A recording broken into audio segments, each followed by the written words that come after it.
All right, what's going on मेरे ज्वाला के ज्वाला को वेलकम टू जस्ट पढ़। और आज इस वीडियो के अंदर हम करने वाले हैं कॉन्स्टिट्यूशनल डिजाइन की पूरी चर्चा, जो कि इतनी मस्ती, इतने मजाक और इतने इंटरेस्टिंग तरीके से आपको यूट्यूब पे कहीं भी देखने को मिलेंगे। देखा प्रणय भैया एक ही जगह पर, प्रणय भैया का स्टाइल भी एक ही जगह पे, ठीक है। तो आज हम कॉन्स्टिट्यूशनल डिजाइन पूरा कंप्लीट कर लेंगे बहुत ही डिटेल तरीके से। और देखो, मुझसे पढ़ने का अगर स्टाइल तुम लोगों को नहीं पता तो उसका स्टाइल सिंपल सा है कि मैं तुम लोगों को बहुत ही ऐसे वैसे करके खाने के फॉर्म में तुमको समझाने की कोशिश करूंगा। But it is your responsibility कि जब भी मैं स्लाइड चेंज करना तो प्लीज तुम एक ग्लांस स्लाइड को दे दो और स्लाइड सारे रीड कर लो। अगर तुम इतना कर लेते हो तो तुम्हें मुश्किल से 5-10 मिनट एक्स्ट्रा लगेंगे, पर तुम्हारी प्रिपरेशन जो है वो 3 गुना 5 गुना हो जाएगी। तो मेक श्योर कि आप पॉज करके स्लाइड्स रीड करते चलो। और आज इस लेक्चर के अंदर हम इसको पूरा समाप्त कर लेंगे।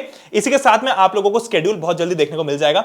और उसके बाद में अगर आप लोगों ने अभी तक चैनल को सब्सक्राइब नहीं किया तो भाई प्लीज मेक श्योर कि सब्सक्राइब कर लो, क्योंकि हमें 8 लाख सब्सक्राइबर्स बहुत जल्दी हिट करना है और फिर धीरे धीरे 1 मिलियन की तरफ भी जाना है। तो हम लोग स्टार्ट करते हैं आज का lecture. Let's jump right into it.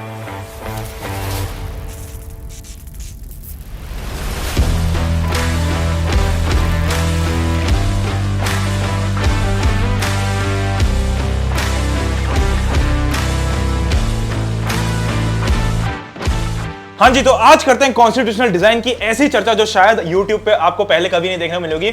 इसके पहले 2-3 चीजें आप लोगों को कर लेनी है। अगर आपने अभी तक टेलीग्राम चैनल ज्वाइन नहीं किया तो जाके ज्वाइन कर लो, क्योंकि इसके इंपॉर्टेंट क्वेश्चंस मैं वहां पर डालने वाला हूं। साथ में अगर आपको इसके फ्री हैंड रिटन नोट्स चाहिए तो आप पढ़ लेके ऐप डाउनलोड कर लो, उसके ऊपर आपको बहुत ही मजेदार और धमाकेदार चीजें देखने को मिल जाएंगी। और अगर अभी तक व्हाट्सएप चैनल ज्वाइन नहीं किया तो भाई ये भी कर लो। तो कुल मिलाकर आपको 2-3 चीजें करनी है। वो करने के बाद में आप बहुत अच्छी पोजीशन पर आए थे और जो ऐप है उसके अंदर आपको बहुत सारी एड फ्री चीजें भी देखने को मिल जाएंगी, ठीक है। चलो, तो आज स्टार्ट करते हैं कॉन्स्टिट्यूशनल डिजाइन। बड़ी फटाफट तरीके से तुम लोगों को समझाऊंगा। देखो, कोई भी चीज ना अगर मैंने पहले थोड़ी सी पढ़ी हुई तो हमको थोड़ा सा दिमाग में एग्जिस्ट होता है। जब वो थोड़ा सा आइडिया लगता है ना कि अच्छा ये चीज सुनी सुनी सी, ये चीज देखी देखी सी, तो हमको समझने में तकलीफ नहीं होती है। तो वो आइडिया, वो जिस्ट में तुम लोगों को दे देता हूं। इस चैप्टर के अंदर हम कुछ भी नहीं देख रहे, बस ये देख रहे हैं कॉन्स्टिट्यूशन, एक जो कॉन्स्टिट्यूशन एक किताब है उसको डिजाइन कैसे किया है। अब मैं तुम लोगों को वो बहुत ही अच्छे और प्यारे एग्जांपल से लेके चलूंगा कि हम जैसे एक घर को, एक रूम को डिजाइन करते हैं। मान लो कि हमको एक रूम रेनोवेट करना है, उसके पूरे रेनोवेशन के तरीके से मैं तुमको पूरा चैप्टर समझाने वाला हूं। तो इससे ज्यादा आसान तो तुमने कहीं देखा नहीं होगा। और साथ में भैया जो मस्ती मजाक और जो इंटरेस्टिंग मीम्स वगैरह वाली बातें मैं करता हूं वो तो करूंगा ही करूंगा।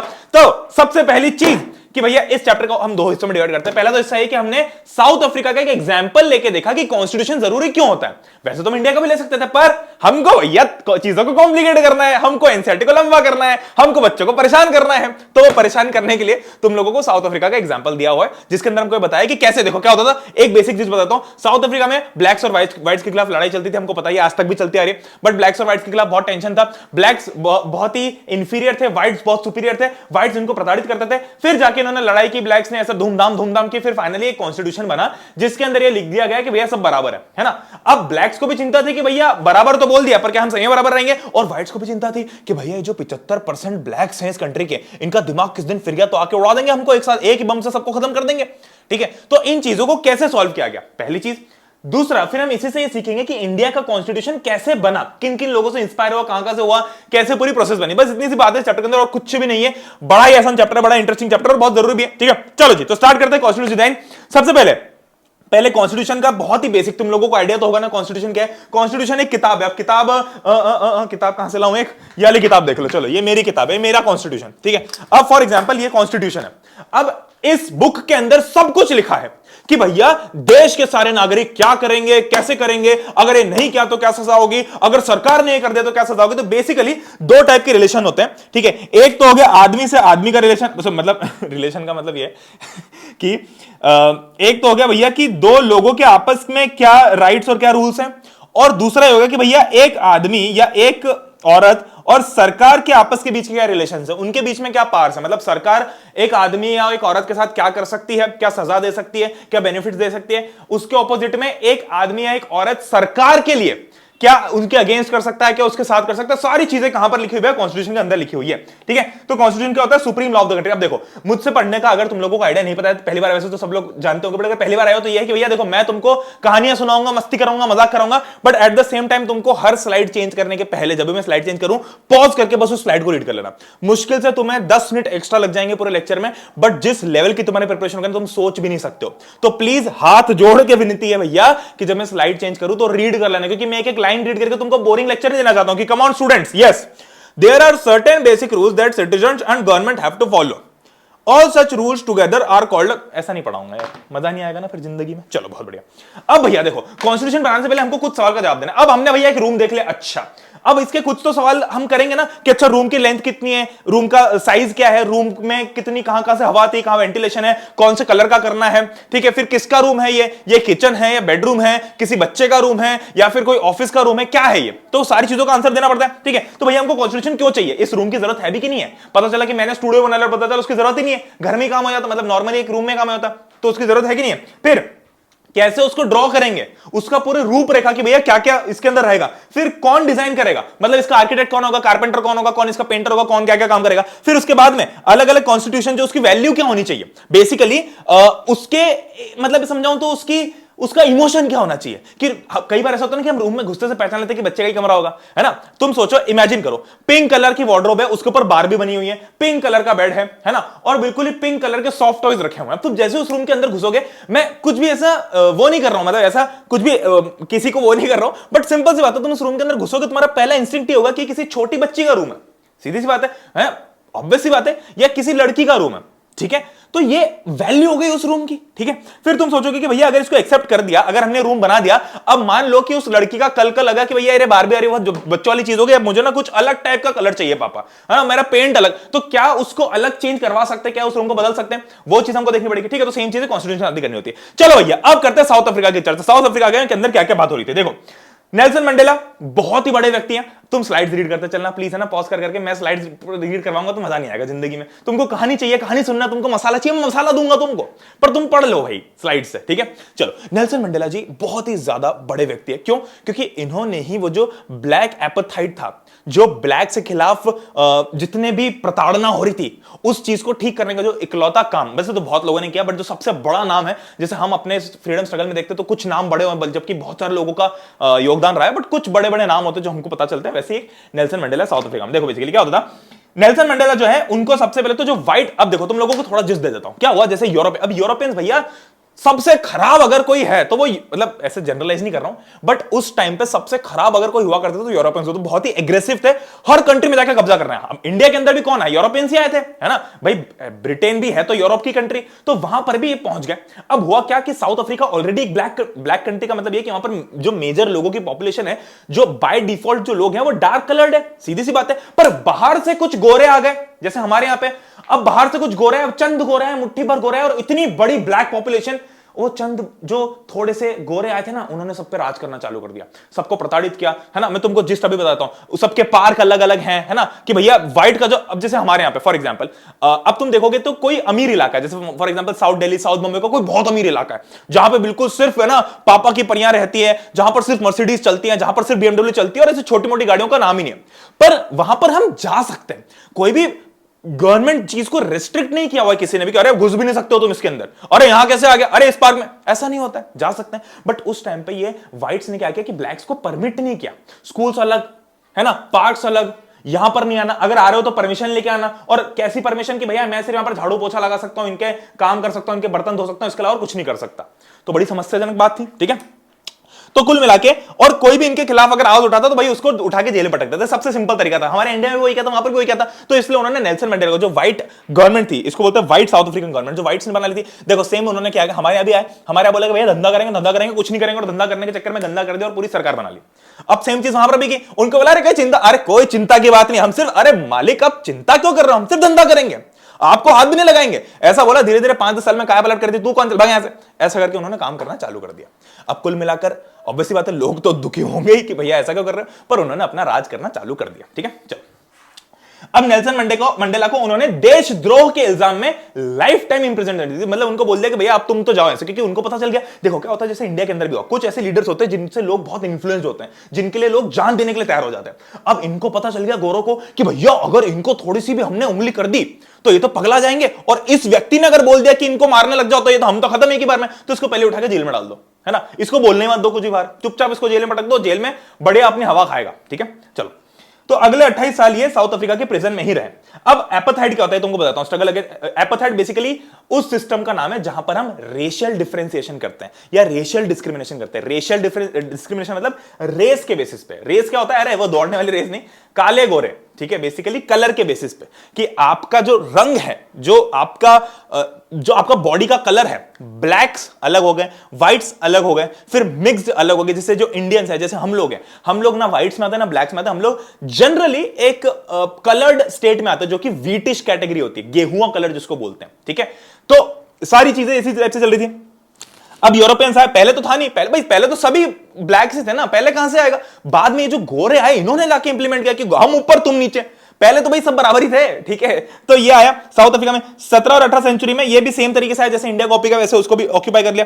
फिर व्हाइट्स को जो था वो साउथ अफ्रीका में सेटल होकर वहां के लोकल रूलर्स धीरे धीरे बनने लगे, और एपार्थाइड ने सब लोगों को लेबल कर दिया। एपार्थाइड का बेसिकली मतलब यही होता है कि आपने लेबल कर दिया लोगों को, ठीक है। चलो, अब जो नेटिव लोग हैं वो ब्लैक कलर के है ना, और 3/4 मतलब यानी कि 75% से ज्यादा पॉपुलेशन ब्लैक्स की है। अब तुम ध्यान से समझो भैया, एक ऐसी कंट्री जहां पर 75% ब्लैक्स हैं, ठीक है, 8.6% मिक्स्ड कलर्ड है, मतलब बेसिकली जो थोड़े मिक्स्ड है, ना पूरे व्हाइट है ना पूरे ब्लैक है, और कुछ इंडियन है। इंडियंस को भी ले आए थे अंग्रेज वहां से उठा पटक के, ठीक है, जब ये इंडियंस को भी ले आए थे अंग्रेज जो थे यहां से उठा के वहां पर कुछ काम वाम करवाने के लिए। तो कुल मिलाकर जहां की सिर्फ और सिर्फ 13% पॉपुलेशन व्हाइट्स है, वो इस पूरे बचे हुए 85-87% पॉपुलेशन पर राज कर रही है, ठीक है। ये बात हो रही थी जिंदगी में। धीरे धीरे करके देखो, कॉशन बिहेवियर ऑफ नेटिव्स मतलब नेटिव का मतलब समझो तुम, नेटिव मतलब होता है जो वहीं पे रह रहा है। अब इन्होंने वहां पर ये एग्जांपल के लिए बोर्ड लगाया, इन्होंने वहां पर एक ऐसा बोर्ड लगा दिया कि भैया जो लोग नेटिव से सावधान, मतलब भाई मेरे घर में घुस के तुम मुझसे ही लोगों को सावधान कर रहा है, शर्म आ रही है तुझे? बट ऐसा काम किया यूरोपियंस ने, ठीक है। अब इनके लिए क्या क्या कंडीशंस रखी, देखो, सबसे पहले इनको व्हाइट एरियाज में नहीं घुसना है, अगर घुसे तो सिर्फ परमिट होना चाहिए, स्कूल कॉलेज इनके अलग होंगे, इसको बोलते हैं सेग्रीगेशन, सेग्रीगेट कर देना कि ब्लैक्स अलग व्हाइट्स अलग। इससे क्या होता है, अपने आप इंसान के अंदर भावनाएं आती है। देखो, बहुत टाइम तक कोई तुमको नीचा दिखाएगा, नीचा दिखाएगा, तो एक टाइम पे तुम भी सोचोगे ना कि यार कहीं मैं ही तो गलत नहीं हूं, कहीं मैं ही तो एक बेकार प्रकार का इंसान नहीं हूं, कहीं मुझ में ही तो कोई प्रॉब्लम नहीं है।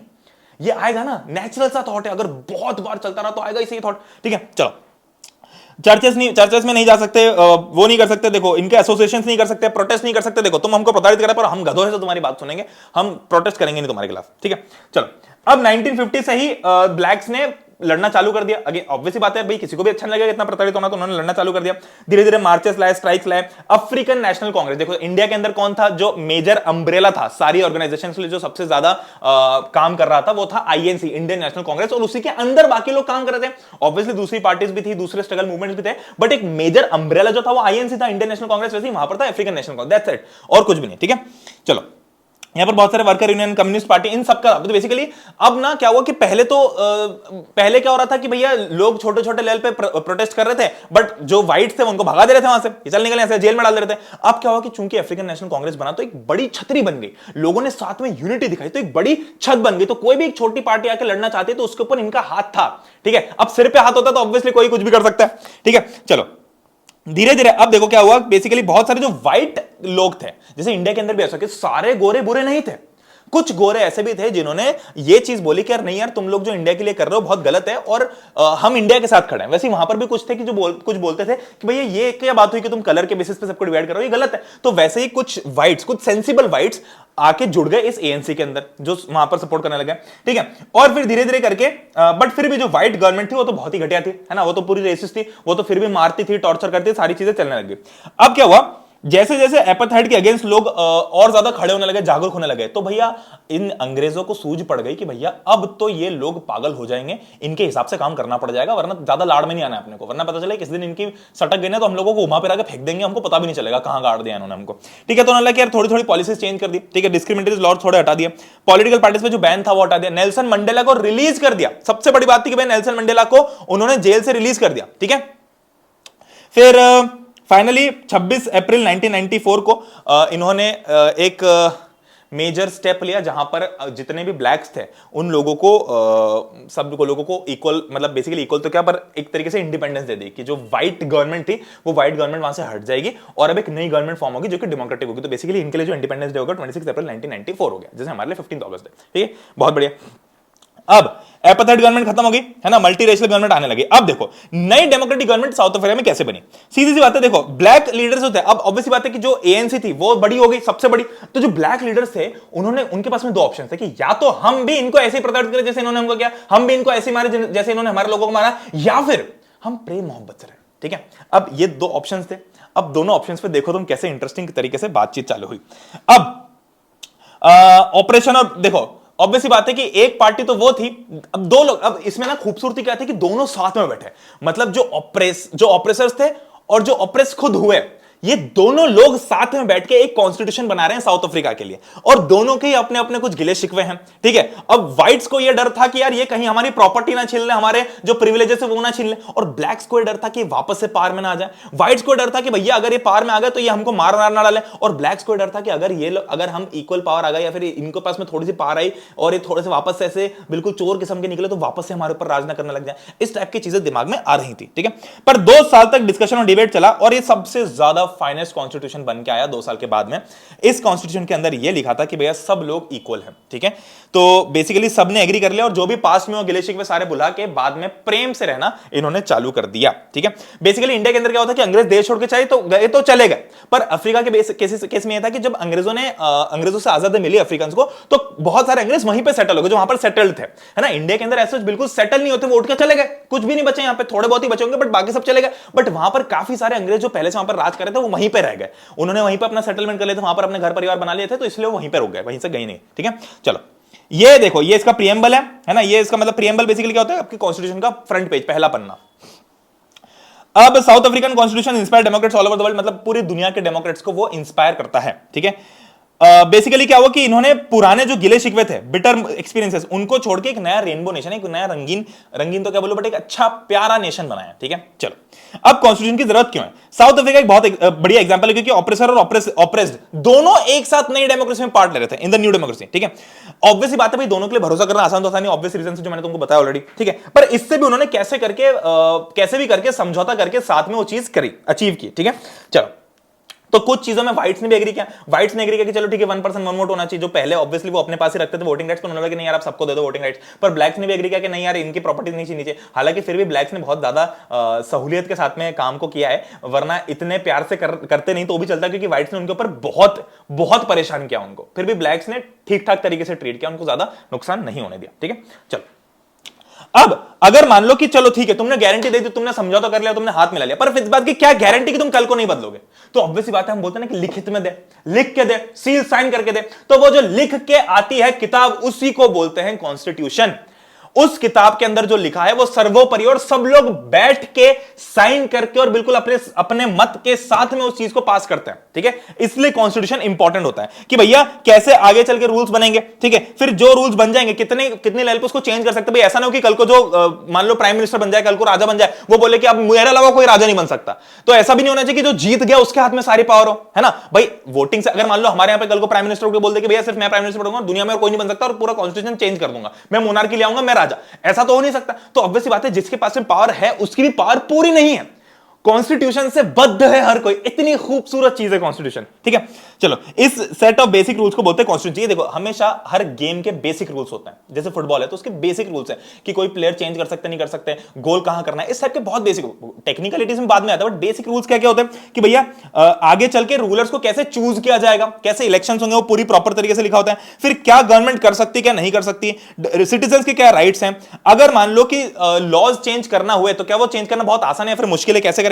फिर अगर देखो ऑब्वियसली ऐसे काम नहीं चलेगा, अगर विनर जो है वो बात बात पे हर रूल चेंज करते तो ऐसे भी कुछ काम नहीं चलेगा, वरना विनर तो कल को ईगो में आ जाएगा कि मैं तो भैया राजा हूं। ठीक है, तो सारी चीजों का ध्यान रखना पड़ता है, इसलिए कॉन्स्टिट्यूशन जो है वो रिटन रूल्स हैं और सब लोग एग्री करते हैं। तो basically set of written rules जिसको सब एग्री करते हैं उसी को कॉन्स्टिट्यूशन बोला जाता है, और ये सुप्रीम लॉ है, इससे बड़ा कुछ है ही नहीं जिंदगी में। ठीक है, चलो अब इसकी कॉन्स्टिट्यूशन क्या है। सबसे पहले तो एक कोऑर्डिनेशन बनता है लोगों के बीच में, लोगों के आपस के बीच में, कि भैया कल को किसी ने मुझे ठोक दिया सड़क पे, या कल को मेरी लड़ाई होगी सड़क पे, तो हम दोनों के आपस के मैटर में हम दोनों के पास में क्या क्या राइट्स हैं वो भी कॉन्स्टिट्यूशन में लिखे हैं। और मान लो कल को सरकार मेरे साथ कुछ कर दे, है ना, सरकार मुझे किसी प्रकार की प्रॉब्लम दे या फिर मैं सरकार को किसी प्रकार की प्रॉब्लम दूं, तो हम दोनों एक दूसरे के खिलाफ कैसे क्या लड़ सकते हैं और कैसी क्या चीजें कर सकते हैं, वो भी इस कॉन्स्टिट्यूशन में लिखा है। तो बेसिकली एक रिलेशनशिप को डिस्क्राइब करता है कि तुम क्या कर सकते हो, तुम क्या कर सकते हो और सरकार क्या कर सकती है।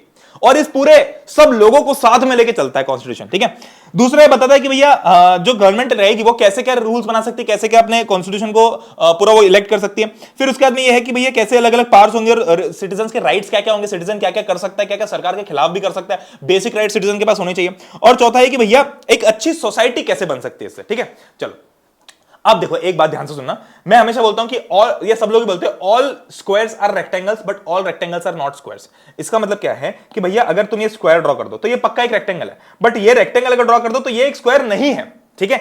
वैसे ही अगर किसी कंट्री के पास कॉन्स्टिट्यूशन है तो जरूरी नहीं कि वो डेमोक्रेसी है। ऐसा भी हो सकता है कि कॉन्स्टिट्यूशन होते हुए भी वो कंट्री मोनार्की हो, जिसको बोलते हैं कॉन्स्टिट्यूशनल मोनार्की, कि कॉन्स्टिट्यूशन से बद्ध है बट फिर भी मोनार्की। जैसे फॉर एग्जांपल फ्रांस में हुआ था लुई 16 के साथ में, तो वहां पर एक कॉन्स्टिट्यूशनल मोनार्की बनी थी, तो कॉन्स्टिट्यूशन था बट इसका मतलब ये नहीं कि वो डेमोक्रेटिक है। पर अगर कोई कंट्री डेमोक्रेटिक है, भाई तुमने बोल दिया कि फलाना कंट्री डेमोक्रेटिक है, तो पक्की बात है कि उसके पास में कॉन्स्टिट्यूशन होगा, ठीक है। फॉर एग्जांपल 10 में से तुमने बोल दिया कि फलानी कंट्री जो है इसके पास में कॉन्स्टिट्यूशन है, तो वो डेमोक्रेटिक हुई कि नहीं हुई? ऐसा जरूरी नहीं है, वो मोनार्की भी हो सकती है, डेमोक्रेसी भी हो सकती है, कुछ भी हो सकती है। पर अगर तुमने बोल दिया कि भैया ये फलानी कंट्री डेमोक्रेटिक है, तो उसके पास में पक्का कॉन्स्टिट्यूशन होगी, बिना कॉन्स्टिट्यूशन के डेमोक्रेसी हो ही नहीं सकती, ठीक है। चलो ये देखो, जैसे उसको एग्जांपल दे रखे फ्रांस का, तो फ्रांस में भी एक वो वाली कॉन्स्टिट्यूशन थी, क्या बोलते हैं, कॉन्स्टिट्यूशन मोनार्की थी, फिर बाद में हालांकि डेमोक्रेसी आने लग गई। अब आते भैया इंडिया की चर्चा, इतनी बातें हमने सीख ली, तो अब हम इंडिया की चर्चा करते हैं, ठीक है। इंडिया की चर्चा जब हम करते हैं तो भैया बहुत सारी प्रॉब्लम्स थी। अब पहले प्रॉब्लम देख लेते क्या क्या फेस की। जैसे इंडिया के अंदर भी बहुत ही डिफिकल्ट सर्कमस्टेंसेस थे, इंडिया के अंदर तो और ज्यादा मुश्किल थे भाई। वहां पर तो सिर्फ और सिर्फ रेसिज्म के बेसिस पे थोड़ा बहुत डिफरेंस था, यहां पर तो भाई रिलीजन, कास्ट, कल्चर, सबके कल्चर अलग हैं, सबका रहन सहन अलग है, भाषाएं अलग है, सब कुछ ही अलग है। तो इतनी समस्या के बीच में कैसे बनाया जाए कॉन्स्टिट्यूशन, ठीक है। बेसिकली बिल्कुल भी इजी नहीं था, क्योंकि इंडिया एक बहुत बड़ी कंट्री है, इंडिया की पॉपुलेशन साउथ अफ्रीका से बहुत ज्यादा बड़ी ऑब्वियसली। तो इतनी बड़ी कंट्री के लिए एक ऐसा कॉन्स्टिट्यूशन कैसे बना जो कि सब मान पाए, और एक बहुत मुश्किल काम है भाई। तुमको लग रहा होगा कि अरे बहुत आसान है, सब कुछ है, पर तुम सोचो कि एक डिसीजन पे तुम्हारे घर में सोफा कौन सा आना चाहिए, उस पे भी तुम्हारे घर के 4 लोगों का सेम मत नहीं होगा। उस पे भी सब लोग बोलेंगे, मम्मी बोलेगी लाल ले लो, पापा बोलेंगे पीला ले लो, तुम बोलोगे नीला ले लो, सबके अलग अलग मत है एक छोटे से सोफे के लिए। तो इस पूरे देश में जिसमें इतने करोड़ों लोग हैं, सबकी अलग अलग भावनाएं, लोकेशन, भाषा, सब कुछ अलग है, उन सबको एक बुक से बांध के रखना कितना डिफिकल्ट काम होता होगा, ठीक है। चलो जी, तो कुल मिलाकर सबसे पहले क्या हुआ कि भैया सबसे पहली चीज जो इंडिया के अंदर घटित हो गई, जो किसी को ढंग से पता नहीं थी, वो था कि डिवीजन हो गया इंडिया और पाकिस्तान का, है ना। पहले तो ये था कि भैया इंडिया एक ही और पूरा एक ही मान के चलते थे, बट अब क्या हुआ कि पाकिस्तान का डिवीजन हो गया। तो बेसिकली जो सबसे पहला डिवाइड हुआ रिलीजियस बेसिस पे, कि भैया एक पर्टिकुलर रिलीजन के लोग उधर कंट्री में रहेंगे, एक पर्टिकुलर रिलीजन के लोग इधर कंट्री में रहेंगे। तो इस टाइप का सबसे पहले जो डिफरेंशिएशन हो गया। फिर अब हुआ क्या कि ब्रिटिश तो चले गए, ब्रिटिश ने बोला कि अरे भाई चलो यहां से भागो, ये तो मारेंगे, ऐसा करके निकल गए। अब जब वो निकले तो वो तो निकल गए, पर वो जो यहां पर छोड़ के गए थे वो तो संभालना हमारा ही काम था।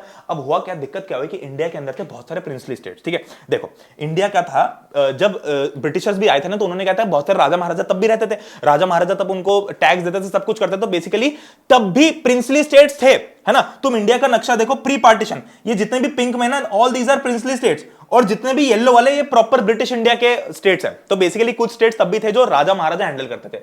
अब जब ये ब्रिटिशर चले गए तो ये प्रिंसली स्टेट्स वालों के पास में 2 ऑप्शन थे कि या तो मैं अपना एक अलग देश बना लूं या फिर भारत के साथ जुड़ जाऊं। तो ये कितना डिफिकल्ट रहा होगा इन सारे प्रिंसली स्टेट्स के राजाओं को कन्विंस करना कि मालिक प्लीज, बड़ी मुश्किल से आजादी मिली है, अब आप अपना एक नया देश बनाने की जिद मत करना, क्योंकि अगर आपने जिद की तो हमको आपको देना ही पड़ेगा लीगली, वो नया देश आपके लिए बनाना ही पड़ेगा। पर आप सोचो एक भारत के अंदर 10 अलग अलग देश हो जाएंगे तो भारत की क्या हालत हो जाएगी। तो उनको कन्विंस करना कितना डिफिकल्ट रहा होगा, ठीक है। इसलिए इसके जो सबसे ज्यादा हकदार या सबसे ज्यादा इंपॉर्टेंट पात्र है वो सरदार वल्लभ भाई पटेल जी हैं, जिनके लिए आज स्टैच्यू ऑफ यूनिटी बना हुआ है। स्टैच्यू ऑफ यूनिटी क्यों बोलते हैं, क्योंकि उन्होंने यूनाइट करने का बहुत इंपॉर्टेंट काम किया था सबको, ठीक है, वरना भारत टूट फूट जाता, ठीक है। चलो अब कॉन्स्टिट्यूशन का पार्ट देखते। देखो सबसे बड़ा एडवांटेज इंडिया के साथ में यह था कि इंडिया के जो लोग थे ना, वो पहले से 200 सालों से आजादी के लिए लड़ रहे थे।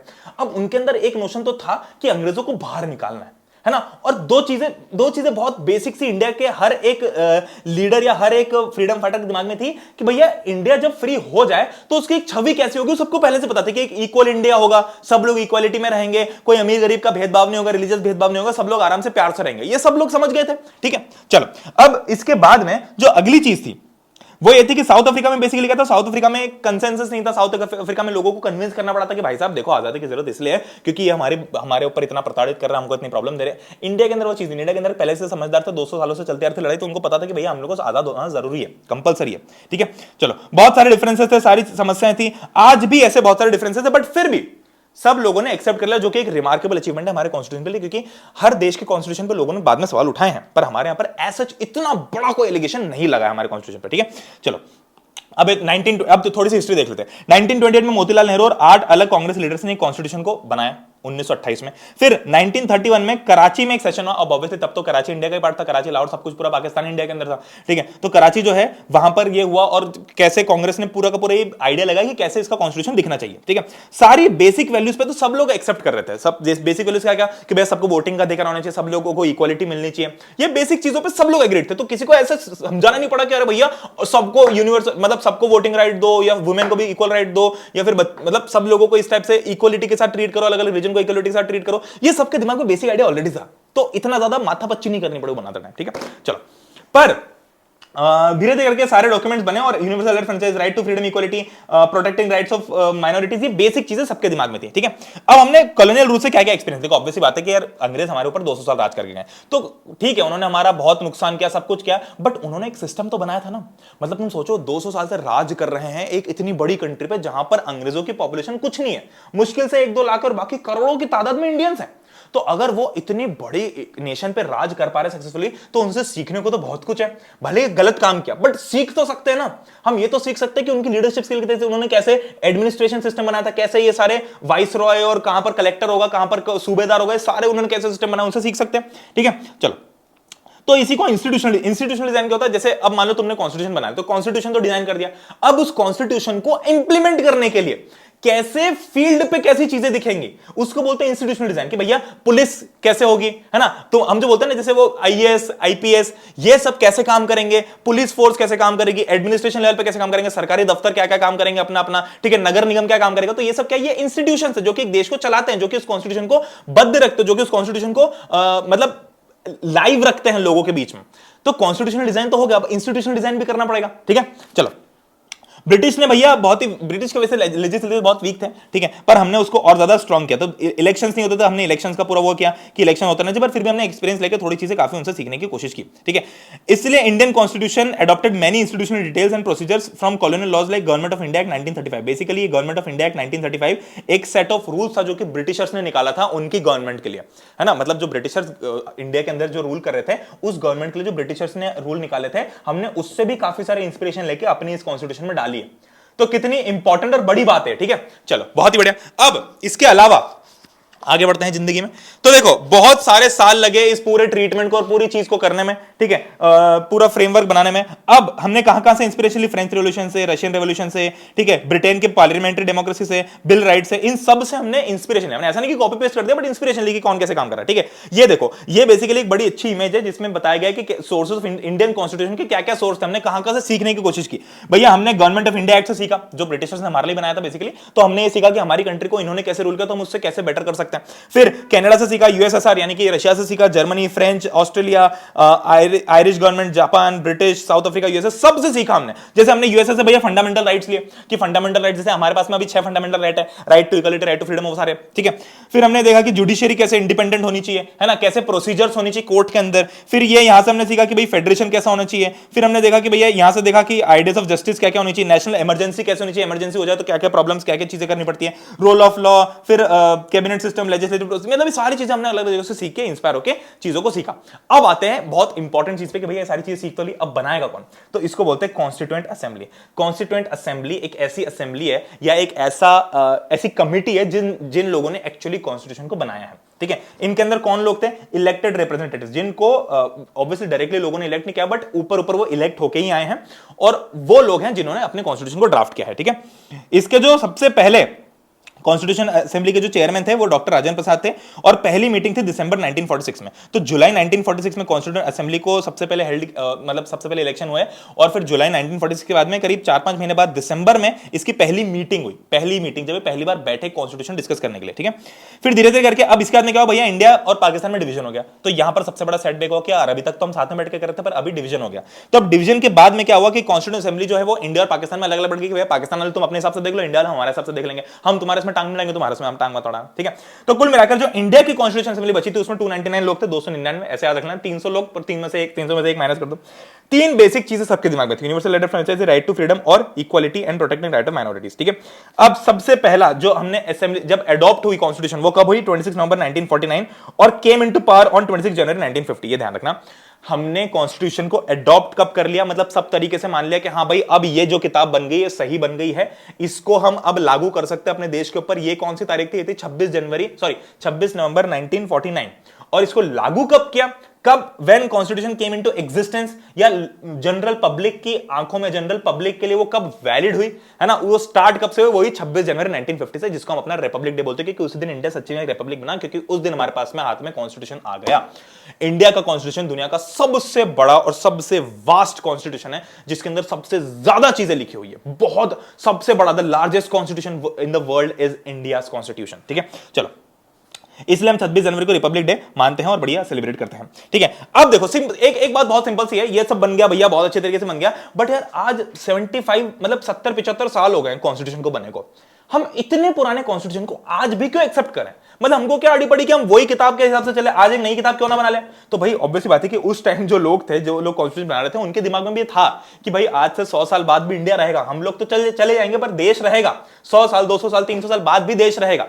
तो कॉन्स्टिट्यूशन को ऐसा बनाना है कि ये फ्यूचर फ्रेंडली हो, लोग आगे चल के इसमें जरूरत के हिसाब से चेंजेस कर पाए, पर बहुत ज्यादा ना कर पाए, किसी एक व्यक्ति के हाथ में कभी भी इतनी पावर ना आ पाए कॉन्स्टिट्यूशन के कारण, ठीक है। चलो, पर देखो आज तक बहुत सारी चीजें हुई, पर फिर भी अभी तक भी बहुत सारे चेंजेस हुए कॉन्स्टिट्यूशन में, छोटे मोटे चेंजेस हुए, छोटे मोटे डिबेट्स हुए, पर किसी ने भी आज तक ना किसी पॉलिटिकल पार्टी ने, ना किसी ग्रुप ऑफ पीपल ने, किसी ने भी कभी भी इंडिया के कॉन्स्टिट्यूशन के लेजिटिमेसी के ऊपर सवाल नहीं उठाया, इस बात पे कभी सवाल नहीं उठाया कि यार ये सही बना हुआ है कि नहीं बना हुआ है, कभी भी किसी ने उसकी नीयत पे सवाल नहीं उठाया, ठीक है। इतनी पावरफुल को कितनी भी पॉलिटिकल पार्टी से कभी भी कोई कॉन्स्टिट्यूशन के ऊपर सवाल नहीं उठाएगा, सब उससे बद्ध होकर काम करेंगे, पर इतनी पवित्र किताब बनाई है, इतनी सेक्रेड बुक है कि इसके ऊपर कोई सवाल ही नहीं उठा सकता, इतने अच्छे से बनाया है इसको, ठीक है। चलो, एक और रीजन ये कि जो कॉन्स्टिट्यूशन बना तो वो मतलब बेसिकली रिप्रेजेंट कर रहे थे इंडिया के लोग रिप्रेजेंट कर रहे थे, ऐसा नहीं था कि अंग्रेज लोग रिप्रेजेंट कर रहे हैं। जैसे फॉर एग्जांपल साउथ अफ्रीका के केस में क्या होता है कि वहां पर तो फिर भी अंग्रेज भी हैं और अफ्रीकन भी है, दोनों साथ में मिलकर कर रहे हैं। हमारे यहां पर सिर्फ हमारे लोग थे कॉन्स्टिट्यूशन, और किसी की कोई इसमें वो नहीं थी, किसी का कोई इंटरफेरेंस नहीं था, ठीक है। कांग्रेस जो थी इटसेल्फ, कांग्रेस के अंदर बहुत सारे लोग थे, बहुत सारे अलग अलग। अब देखो इसमें एक अच्छी बात भी थी कि कांग्रेस के अंदर भले वो लोग कांग्रेस के थे, बट अलग अलग कांग्रेस के ग्रुप्स थे, अलग अलग लोग थे, अलग अलग आइडियाज थे, तो बहुत सारी डिबेट हुई। अब जब भी डिबेट होती है ना तो हमेशा डिसीजन अच्छा आता है, भले देखो टाइम लग जाए। बेसिकली क्या होता है कि चलो आगे चल के बताऊंगा, तुमको पहले से नहीं करता हूं, वरना मैं सारी चीजें पहले बताता हूं। सोशल टर्म्स में भी भाई जितनी भी पूरी असेंबली थी सब अलग अलग कास्ट, क्रीड, सब हर प्रकार के लोग थे कॉन्स्टिट्यूशन के अंदर, ठीक है। फिर फाइनली क्या हुआ कि भैया असेंबली, यही सारी चीजों के कारण हमारी कॉन्स्टिट्यूशन को सैंक्टिटी मिलती है। सैंक्टिटी मतलब पवित्रता, है ना, ये सेक्रेड बुक है, ठीक है। चलो, सिस्टमैटिक, ओपन और कंसेंशुअल मैनर। कंसेंशुअल मैनर मतलब क्या होता है कि सब लोगों से कंसेंसस लेके, नहीं सब लोगों से मत लेके ये किताब बनी हुई है, ठीक है। चलो, कुछ बेसिक चीजों पे तो पहले से सब एग्रीड थे, है ना। फिर एक अब देखो बेसिकली हुआ क्या, अब थोड़ी अगर और बता देता हूं कि पहले से कुछ बेसिक चीजें हो गई, है ना, अपना कॉन्स्टिट्यूशन। पर सबसे पहले कॉन्स्टिट्यूशन को डिजाइन किसने किया पूरा, उसका सबसे बड़ा श्रेय जाता है डॉक्टर बी आर अम्बेडकर, जो कि ड्राफ्टिंग कमेटी के चेयरमैन थे, ठीक है। बेसिकली एक ड्राफ्टिंग कमेटी बनाई गई, जो भी देखो इतनी सारी डिस्कशन हो गई, इतनी सारी बातचीत हो गई, पर ये जो कॉन्स्टिट्यूशन इतनी सारी बातचीत और ये सब कुछ हो गया, इसको किताब में ड्राफ्ट करना कितना मुश्किल काम होगा। उस ड्राफ्टिंग कमेटी के chairman doctor B R Ambedkar थे, ठीक है। बहुत सारे भाई क्लॉज बाय क्लॉज, मतलब कॉन्स्टिट्यूशन के अंदर मान लो 1000 लॉज हैं, तो 1000 क्लॉज में या एक क्लॉज के ऊपर घंटों तक डिस्कशन चला, घंटों तक, कई कई दिनों तक चला एक एक बात के ऊपर डिस्कशन कि अच्छा आपने ये लाइन तो लिख दी है, अब इस लाइन को मान लो कि ऐसा हो गया तो ऐसा हो गया तो नहीं ये गलत है, ये सही है, ये गलत है। इस टाइप से बहुत सारे डिबेट्स चलते रहे, ठीक है। और ये डिबेट्स, ये जितनी भी बातें हैं, ये आज तक रिकॉर्डेड फॉर्म में, कि मान लो आज को हम कोई भी एक पर्टिकुलर लाइन उठाए कॉन्स्टिट्यूशन में से और हमको इसका देखना कि इसके पीछे कितने डिस्कशन हुए, कितने डिबेट हुए, तो सारे डिबेट्स आज भी रिकॉर्डेड फॉर्म में अवेलेबल हैं। ठीक है, ये 12 बड़ी बड़ी किताबें हैं, 12 बल्कि वॉल्यूम्स में, उनमें आज तक जिसको बोलते हैं कॉन्स्टिट्यूएंट असेंबली डिबेट्स, ये एक कॉन्स्टिट्यूएंट असेंबली डिबेट्स एक ग्रुप ऑफ बुक्स है जिसमें 12 बड़ी बड़ी किताबें हैं, जहां पर हर एक लॉ के ऊपर हुआ हर एक डिस्कशन, किस व्यक्ति ने क्या बोला, किस व्यक्ति ने क्या बोला, वो वहां पर बैठ के एक टाइपराइटर सारी बातें रिकॉर्ड कर रहा था, टाइप करते गया, और हर एक लॉ के ऊपर जब वो फाइनलाइज हो गया तो उस एक क्लॉज के ऊपर एक अलग किताब बना दी कि भैया अच्छा ये फलाना फलाना 13.2 सेक्शन है, इसके ऊपर इस व्यक्ति ने बोला, उस व्यक्ति ने बोला, उस व्यक्ति ने बोला, सबकी बातें लिखी हुई है, ताकि कल को अगर जरूरत पड़े उस लॉ के अंदर डीप में घुसने की तो हमारे पास में सारे रिकॉर्डेड चीजें, कितनी प्रॉपर और बिल्कुल बिल्कुल एकदम सटीक तरीके से बनाया हुआ कॉन्स्टिट्यूशन हमारा। ठीक है, चलो अब बेसिकली दो इंडिया की जो मतलब जो बेसिकली वैल्यू है कॉन्स्टिट्यूशन की, वो दो तरीके से हम जान सकते हैं। एक तो ये कि भैया जिन लोगों ने कॉन्स्टिट्यूशन को बनाया उनके व्यूज पढ़ के, है ना। बेसिकली अगर तुमको कॉन्स्टिट्यूशन की वाइब समझनी है कि भैया कॉन्स्टिट्यूशन का की फील क्या है, तो दो तरीके से समझी जा सकती है। या तो तुम पूरा कॉन्स्टिट्यूशन पढ़ लो खुद ही,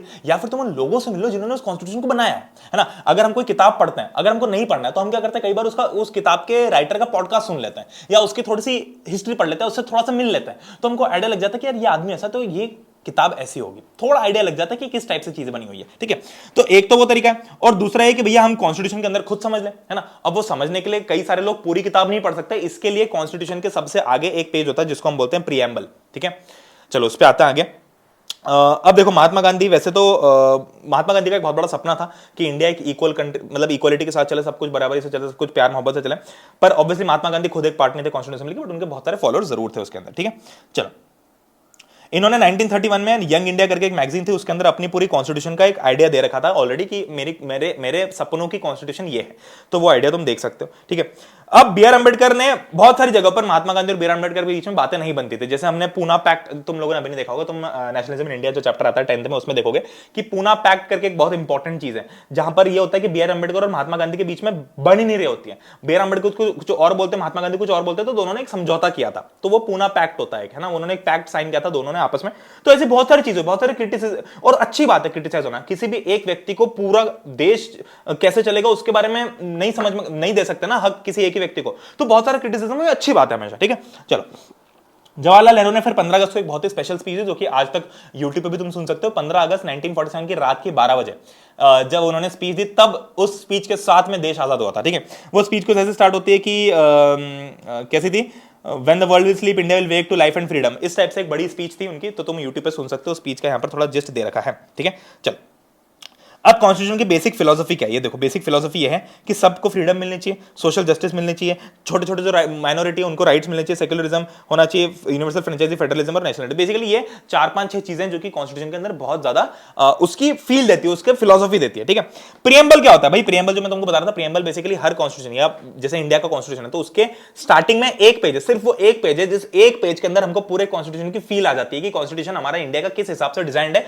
और इसके अंदर क्या क्या बातें लिखी होंगी। ठीक है, ये एक शॉर्ट स्टेटमेंट है जो कि उसकी बेसिक वैल्यूज को हाईलाइट कर देता है ना। जैसे हम समरी देखते हैं ना कि हमको समरी से पता चल जाता है कि क्या आइडिया, तो बेसिकली प्रीएम्बल वो एक समरी है पूरी कॉन्स्टिट्यूशन की। ठीक है, चलो एक पोएम है वो कॉन्स्टिट्यूशन के लिए, जहां पर हमको सारी चीजें लिखी कि कॉन्स्टिट्यूशन के अंदर क्या किस फील्ड से पूरी कॉन्स्टिट्यूशन लिखी हुई है। It is the soul of Indian constitution. ठीक है, तो जब भी तुमको प्रीएम्बल के बारे में पूछा जाए तो भैया ये 5-6 पॉइंट लिख देना, पूरे पूरे मार्क्स मिल जाएंगे, कोई लेके नहीं जाएगा तुम्हारे मार्क्स। ठीक है, अच्छा एक चीज और बता दूं कि ये स्लाइड्स रीड करने में बार बार इसलिए बोल रहा हूं क्योंकि अगर तुम्हें स्लाइड्स रीड कर लेते हो तो इससे रिलेटेड जब भी कोई क्वेश्चन आता है तो मेरी स्लाइड्स में दिए हुए जो भी पॉइंट्स है 1 2 3 1 2 3 4 5 मैंने सब कुछ पॉइंट वाइज बताया तुमको, है ना। ये 1 2 3 ये हर टाइप के अगर तुम पॉइंट याद रख लोगे ना तो तुम्हारा आंसर वैसे ही बन जाएगा। ठीक है, तो इसके बाहर कुछ भी नहीं आता है। ठीक है, चलो ये है इंडिया का प्रीएम्बल, तुम रीड कर सकते हो, we the people of India, है ना। तो वैसे तुमको लिखना नहीं है ये, बट ये प्रीएम्बल है जो कि इंडिया के कॉन्स्टिट्यूशन के आगे फ्रंट पेज में दिया हुआ है। ठीक है, इंडिया के कॉन्स्टिट्यूशन का सोल क्या है ना, मतलब बेसिकली हमने देख लिया अभी फिलोसफी क्या है, बट उसी के बारे में बेसिकली हम बस इस चैप्टर के अंदर फील समझ रहे हैं कॉन्स्टिट्यूशन। पूरा कॉन्स्टिट्यूशन तो वैसे भी नहीं पढ़ सकते, वो तो लॉयर का काम है। ठीक है, बट फिर भी फील देखो क्या है। सबसे पहली बात तो सोल क्या क्या, मतलब इस कॉन्स्टिट्यूशन को जान कौन देता है? इस कॉन्स्टिट्यूशन को जान देता है ये स्टेटमेंट जिससे स्टार्ट होता है preamble, we the people of India. It's not you, it's not me, it's not him, her, anyone. It's we, the people of India. ठीक है, सोवरेन है, socialist, justice, fraternity, Republic, democratic, secular, liberty, equality, ये सारी qualities India के constitution के अंदर आती हैं। ठीक है, फिर एक छोटा सा टॉपिक है जो कि बहुत ही छोटा सा इंस्टीट्यूशनलिज्म है, जो मैं तुमको पहले बताऊं। वैसे मैं बहुत सारी चीजें तुमको चलते चलते बताता हूं, स्लाइड्स तुमको रीड करने के साथ मैं भी स्लाइड्स देखता नहीं हूं, बस मुझे दिमाग में आता था तो तुमको बोलते आता हूं। ठीक है, इंस्टीट्यूशनल डिजाइन मतलब कि भैया कॉन्स्टिट्यूशन डिजाइन करते हैं, बट उसके करस्पॉन्डिंग इंस्टीट्यूशंस को कैसे डिजाइन करें, कैसे लाइनअप करें, कि भैया कोर्ट्स कैसे होंगे, high court, supreme court, district and sessions court, lawyer का क्या काम होगा। ठीक है, फिर किसी चीफ मिनिस्टर की कितनी पावर है वो कैसे काम करेगा, प्राइम मिनिस्टर कैसे काम करेगा, फिर ब्यूरोक्रेसी के अंदर जाए तो आईएएस का क्या काम है, आईपीएस का क्या काम है, डीएसपी का क्या काम है, हवलदार का क्या काम है, ठीक है, क्लर्क का क्या काम है, सरकारी बैंकों का क्या, मतलब हर चीज के क्या क्या काम है, किस हिसाब से वो सारी चीजें फंक्शन करी हैं, वो सब इंस्टीट्यूशनल डिजाइन है। ठीक है कि भैया हमने देखा कि कॉन्स्टिट्यूशन बेसिकली इन सारी वैल्यूज को इंस्टीट्यूशनल अरेंजमेंट में डालना ही है ना भाई। देखो कॉन्स्टिट्यूशन में लिख दिया कि सब लोग बराबर है। अब मान लो कि कल को किसी ने आके मुझे बोल दिया कि यार तू मेरे बराबर का नहीं है, तू मुझसे बहुत छोटा है। अब मुझे बुरा लग गया, पर उसने ऐसा बोल दिया, पर मैं बोलूंगा कि यार कॉन्स्टिट्यूशन ऐसा लगा है, उसको थोड़ी समझा सकता है कि देख इधर कॉन्स्टिट्यूशन पढ़, तो कॉन्स्टिट्यूशन देख के डर थोड़ी जाएगा, ओह माय गॉड सॉरी, ऐसा थोड़ी होगा। उसके लिए हमको कोई तो इंस्टीट्यूशन चाहिए जो मेरे राइट्स को प्रोटेक्ट करे। तो मैं जाऊंगा पुलिस के पास, मैं कंप्लेंट लिखवाऊंगा, मैं जाऊंगा कोर्ट पे, मैं कंप्लेंट लिखवाऊंगा कि भैया इस व्यक्ति ने फलाने व्यक्ति ने मेरे साथ ऐसा किया। तो वो इंस्टीट्यूशनल डिजाइन है जो कि इस कॉन्स्टिट्यूशन के अंदर लिखी बात को असलियत में पब्लिक के सामने मान्य करती है ना। कल को बोलेगा कौन कि हाँ भाई ये कॉन्स्टिट्यूशन के अंदर लिखा है इसलिए तू गलत है, मैं बोल दूंगा तो मेरी थोड़ी सुनेगा वो। जब वो कोर्ट में जज बोलेगा ना कि तूने गलत किया है और सजा मिलेगी, तब उसको समझ में आएगी, तब उसको अकल आएगी। ठीक है, चलो बहुत बढ़िया। कुल मिलाकर बस ये पूरा बहुत बड़ा डिटेल डॉक्यूमेंट है जहां पर इंस्टीट्यूशन डिजाइन के अंदर हमने हर चीज डिजाइन भी करके देखो कॉन्स्टिट्यूशन के अंदर सब कुछ डिजाइन किया हुआ है कि भैया इंस्टीट्यूशंस कैसे काम करेंगे, लोग कैसे काम करेंगे, सरकार कैसे काम करेगी, है ना, बेसिक चीजें कैसे चलेंगी, क्या चीजें चेंज हो सकती है, क्या चीजें चेंज नहीं हो सकती, सब कुछ लिखा हुआ है बहुत डिटेल में। ठीक है, तो अब देखो, अब एक और टॉपिक के ऊपर आता है जो कि बड़ा इंपॉर्टेंट है, बहुत इंपॉर्टेंट कि भैया इतनी सारी कॉन्स्टिट्यूशन बन गई, 75 साल पहले बनी, है ना। अब मान लो कि आज से 100 साल बाद कुछ और चेंज करना हुआ तो कैसे करेंगे। तो बेसिकली कॉन्स्टिट्यूशन के अंदर अमेंडमेंट किए जा सकते हैं। अमेंडमेंट मतलब होता है चेंजेस, तो एक लिमिट तक हम चेंजेस कर सकते हैं। जैसे अभी भी बहुत सारे चेंजेस हुए, है ना, तुम देखोगे कॉन्स्टिट्यूशन के अंदर चेंज होते ही रहते हैं। जैसे कि अभी कश्मीर वाला केस था, उसमें कुछ चेंज हुआ, हर चीज में चेंजेस होते रहते हैं। ठीक है, तो कॉन्स्टिट्यूशनल अमेंडमेंट बेसिकली ये होता है कि हम कॉन्स्टिट्यूशन में किस हद तक चेंज कर सकते हैं। तो वो भी उस टाइम जब लोग डिजाइन कर रहे थे, उन लोगों ने they kept this in mind कि यार इसकी जरूरत तो पड़ेगी, बाद में लोगों को सोसाइटी जैसे जैसे चेंज होगी सबसे कुछ कुछ चेंजेस करने पड़ेंगे। ठीक है, चलो they made provisions to incorporate changes from time to time. ठीक है, चलो बेसिकली जिन लोगों ने कॉन्स्टिट्यूशन बनाया उन लोगों ने इसको स्टैटिक और अनअल्टरेबल नहीं बनाया कि भैया ये ऐसे ही रहेगा और चेंज नहीं होगा, वरना तो फिर लोग तोड़ देते हैं ना। क्या होता है कि जब हम नियम बिल्कुल ऐसा बना देते हैं जिसमें थोड़ी सी फ्लेक्सिबिलिटी, तो लोग उस नियम को तोड़ देते हैं। ठीक है, हमको टूटने नहीं देना है, हम नियम को थोड़ा सा फ्लेक्सिबल कर देंगे, टाइम के साथ में थोड़ा सा चेंज कर देंगे, जैसे जरूरतें बढ़ती जा रही है, जरूरतें चेंज होती जा रही है, बट हम उसको टूटने नहीं देंगे। ठीक है, चलो दीस चेंजेस को कॉन्स्टिट्यूशनल अमेंडमेंट, अमेंडमेंट वर्ड का मतलब ही होता है चेंजेस। ठीक है, अमेंडमेंट वर्ड का मतलब ही होता है चेंजेस, उसको लीगल टर्म्स में अमेंडमेंट बोलते हैं। ठीक है, अब भैया ये क्विक रिवीजन है कि हमने जो भी इसके अंदर इंपॉर्टेंट पॉइंटर से इंपॉर्टेंट वर्ड्स देखे उन सबके डेफिनेशन यहां पर दे रखे, जिसको तुम पॉज करके रीड कर सकते हो। दैट बीइंग सेड, हमने कंप्लीट कर लिया कॉन्स्टिट्यूशन डिजाइन चैप्टर। इस चैप्टर को इतना सा एक छोटा सा जिस देते हमने सबसे पहले देखा साउथ अफ्रीका की कहानी, जहां पर ब्लैक्स और व्हाइट्स का रूल चल रहा था। ब्लैक्स और व्हाइट्स के बीच में बहुत टेंशन चल रहा था, व्हाइट्स रूल कर रहे थे, बहुत कम पॉपुलेशन में थे। फिर उनको धीरे से फटी उनकी कि भैया अरे यार हम ऐसा करते रहेंगे तो ये तो किस दिन आके हमको उठा के फेंक देंगे। जब उनकी ऐसी फटी तो उन्होंने एक काम करते 7 मिनट का समझौता कर लिया, तो उन्होंने 7 मिनट का समझौता कर लिया, जहां पर ब्लैक्स बोलते कि हम तुम्हारी प्रॉपर्टी नहीं छीनेंगे, व्हाइट्स बोलते कि हम तुम्हारे पर राज नहीं करेंगे, और सबसे साथ में बैठ गए। बट गारंटी कौन देगा कि ऐसा नहीं होगा? कॉन्स्टिट्यूशन के हिसाब से जो लिखा है वो होगा, क्योंकि वो लिखित में दोनों ने सबने साथ में मिलकर किया। इससे इंस्पायर हो गया, मतलब इससे तो इंस्पायर हम नहीं हुए क्योंकि हमारा तो पहले ही बन गया था, इनका तो फिर भी बाद में ना, अभी कुछ साल पहले की बात है, बट हमारा तो पहले बन गया था। हमने किससे इंस्पायर हुए? हम फ्रांस से इंस्पायर हुए। हम इंस्पायर इसलिए कि भैया यार मान लो कि वहां पर कॉन्स्टिट्यूशन बना और वहां पर 10, 15, 20 साल बाद में कुछ नुकसान होगा, तो एटलीस्ट हमको आइडिया तो रही कि यार इस लॉ से ये नुकसान हो सकता है, इस लॉ से ये नुकसान हो सकता है। तो हमने वो सारी चीजें सीख के सालों साल बैठ के वो ड्राफ्ट करते गए कि कैसे होगा कैसे होगा कैसे होगा, और फाइनली हमने एक कॉन्स्टिट्यूशन असेंबली बनाई जिसके सबसे पहले चेयरमैन थे डॉक्टर राजेंद्र प्रसाद। फिर बाद में हमने एक ड्राफ्टिंग कमेटी बनाई जिसने कॉन्स्टिट्यूशन को एक्चुअली ड्राफ्ट किया और लिखा ऑन पेपर, जिसके जो चेयरमैन थे वो थे doctor B R Ambedkar ji.